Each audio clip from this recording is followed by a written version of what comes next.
Hello বন্ধুরা, প্রকল্প update YouTube চ্যানেলে সবাইকে স্বাগত জানাই। এই মুহূর্তে সব থেকে বড় ঘোষণা লক্ষ্মীর ভান্ডারে মহিলাদের জন্য সব থেকে জনপ্রিয় প্রকল্প এই লক্ষ্মীর ভান্ডার, যার কারণে সরকার সব থেকে বেশি জোর দেয় এই লক্ষ্মীর ভান্ডারে। এবার এই লক্ষ্মীর ভান্ডারে কালী পুজোর আগেই বিশেষ আপনাদের ব্যাংক অ্যাকাউন্টে আর্থিক সহায়তা দেওয়া হবে। হ্যাঁ বন্ধুরা, একদম ঠিক শুনছেন, কালী পুজোর আগেই আপনাদের ব্যাংক অ্যাকাউন্টে সরাসরি ডবল পেমেন্ট ঢুকবে। 2000 রুপিস পর্যন্ত বোনাস আপনারা পেতে পারেন কালী পুজোর আগেই। তবে সবাইকে নয়, কিছু কিছু মহিলাকে দেয়া হবে। আপনি কি নিতে চান? তাহলে ভিডিওটি সম্পূর্ণ দেখতে থাকুন। কিভাবে পাবেন, কবে দিবে, সেই সমস্ত কিছু জানাবো আজকের ভিডিওতে। পাশাপাশি বন্ধুরা, লক্ষ্মীর ভান্ডারে নতুন পুরনো সকল মহিলাদের জন্যই এই মুহূর্তে সব থেকে বড় ঘোষণা। এই ঘোষণাগুলি কিন্তু সবাইকেই জানতে হবে, কারণ লক্ষ্মীর ভান্ডার প্রকল্পের সুবিধা পেতে হলেই এই ঘোষণা জানতে হবে। বড়সড় নিয়মে পরিবর্তন, নিয়ম চেঞ্জ হচ্ছে, বদলে যাচ্ছে লক্ষ্মীর ভান্ডারের নিয়ম। কি কি নিয়ম চেঞ্জ হলো, কি কি নতুন ঘোষণা রয়েছে, কারা কারা বোনাস পাবেন, কবে দেওয়া হবে, কালী পুজোর আগেই কোন কোন জেলায় অগ্রিম লক্ষ্মীর ভান্ডার ঢুকবে, সে সমস্ত কিছু জানাবো আজকের ভিডিওতে। তাই বন্ধুরা, ভিডিওতে একটু স্কিপ না করে সম্পূর্ণ দেখবেন। ভিডিও দেখার সাথে সাথে বলবো বন্ধুরা, ভিডিও ভালো লাগলে অবশ্যই আপনারা কি লাইক করবেন এবং অতি অবশ্যই আপনারা আমাদের এই চ্যানেলটিকে সাবস্ক্রাইব করবেন, পাশে থাকা বেল নোটিফিকেশন থেকে অল করবেন, যাতে এরকমই সরকারি প্রকল্পের ভিডিওগুলি ছাড়লেই সবার আগে আপনি আপনার ফোনে নোটিফিকেশন আকারে পেতে পারেন। তো চলুন বন্ধুরা, ভিডিও শুরু করা যাক। বন্ধুরা, লক্ষ্মীর ভান্ডারে এই মুহূর্তে সব থেকে বড় ঘোষণা করলো নবান্ন। নবান্নের পক্ষ থেকে অফিসিয়ালিভাবে নতুন নোটিশ জারি করা হলো। সেই নোটিশে জানানো হলো কালী পুজোর আগেই নভেম্বর মাসের লক্ষ্মীর ভান্ডার সরাসরি মহিলাদের ব্যাংক অ্যাকাউন্টে দেওয়া হবে। লক্ষ্মীর ভান্ডার প্রকল্পের পেমেন্টটি কিন্তু আপনাদের আগেই বলে রাখি, ট্রেজারি অফিস থেকে আসে। আর আমাদের পশ্চিমবঙ্গে কিন্তু প্রত্যেকটি ডিস্ট্রিক্টেই প্রায় ট্রেজারি রয়েছে। আর ট্রেজারি অফিস থেকে এনএফটির মাধ্যমে সরকারি বা গভর্নমেন্টের ফান্ড অ্যাভেলেবেল হলেই, বিল পাস হলেই, অর্ডার দেওয়া হলেই আপনাদের ব্যাংক অ্যাকাউন্টে চলে যায়। তাই লক্ষ্মীর ভান্ডার প্রকল্পের পেমেন্ট কালী পুজোর আগেই দেওয়া হবে। সবাই একসঙ্গে পাবেন না, 3-4 দিনের মধ্যেই সবাই পেয়ে যাবেন কালী পুজোর আগেই।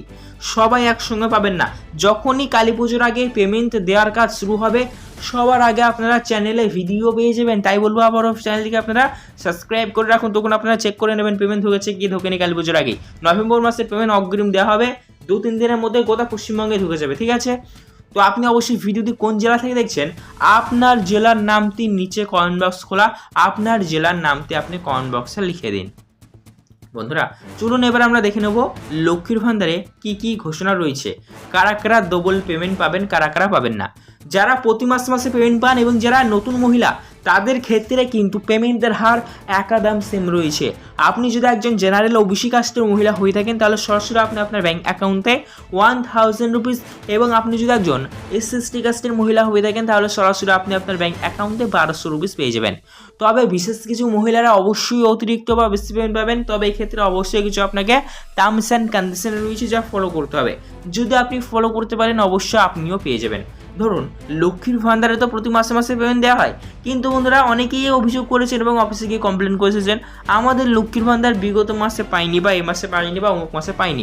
তো যে সকল মহিলাদের লক্ষ্মীর ভান্ডার কোনো কারণবশত তারা তাদের ব্যাংক অ্যাকাউন্টে পাননি, যত মাসের পাননি, সমস্ত মাসের পেমেন্টগুলি কিন্তু বকেয়া হিসাবে একসাথে একইবারে আপনাদের ব্যাংক অ্যাকাউন্টে কালী পুজোর আগেই একসঙ্গে ঢুকবে। ফলে বন্ধুরা, যার যত মাসের বেশি ডিউ থাকবে সে তত বেশি কিন্তু অ্যামাউন্ট আপনি আপনার ব্যাংক অ্যাকাউন্টে নিতে পারবেন। আশা করি বন্ধুরা বুঝতে পেরেছেন কারা কারা বেশি বা অতিরিক্ত পেমেন্ট পাবেন, আমি জানানোর চেষ্টা করলাম। চলুন এবার দেখে নেবো লক্ষ্মীর ভান্ডারে কী কী নিয়মে পরিবর্তন এসেছে। নিয়ম বদলে গিয়েছে, কিন্তু কোন কোন নিয়মগুলি বদলে গিয়েছে সেগুলি এবার আমরা একে একে জেনে নেব। প্রথমত বলা হয়েছে, আপনার ব্যাংক অ্যাকাউন্ট সংক্রান্ত যদি কোনো সমস্যা থেকে থাকে তাহলে সেক্ষেত্রে আপনি লক্ষ্মীর ভান্ডার পাবেন না।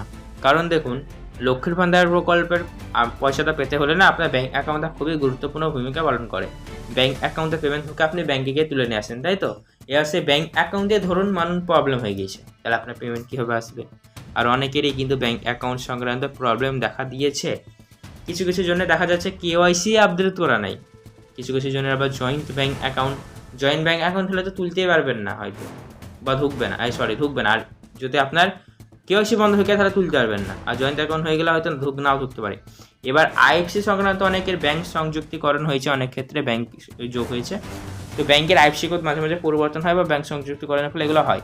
তো যাদের আইএফসি কোড পরিবর্তন হয়েছে তাদের পেমেন্ট ঢুকবে না, আপনারা হয়তো নতুন আইএফসি কোড হয়তো আর আপডেট করেন। পাশাপাশি বর্তমানে যাদের 60 বছর বয়স পেরিয়ে গিয়েছে তাদেরও লক্ষ্মীর ভান্ডার ঢুকবে না। এবং বলা হয়েছে যে সকল মহিলারা লক্ষ্মীর ভান্ডার প্রকল্পের সুবিধা পাচ্ছেন তাদের যদি 60 বছর বয়স হয়ে যায় তারা সরাসরি লক্ষ্মীর ভান্ডার আর পাবেন না। এবং যারা নতুন অ্যাপ্লিকেশন জমা করছেন, নতুন মহিলাদের ক্ষেত্রে বলা হয়েছে ফর্ম ভালো করে ফিল আপ করবেন, প্রত্যেকটি লাইন ফর্মের ফিল আপ করবেন। পাশাপাশি আপনারা ফর্ম যখন খুশি আবেদন জমা করতে পারবেন, মানে ফর্মের আবেদন লক্ষ্মীর ভান্ডারের আবেদন যখন খুশি আপনি কিন্তু তখন লক্ষ্মীর ভান্ডার প্রকল্পে আবেদন করতে পারবেন। বছরের যে কোনো সময় এই নিয়মটা কিন্তু করে দেওয়া হয়েছে।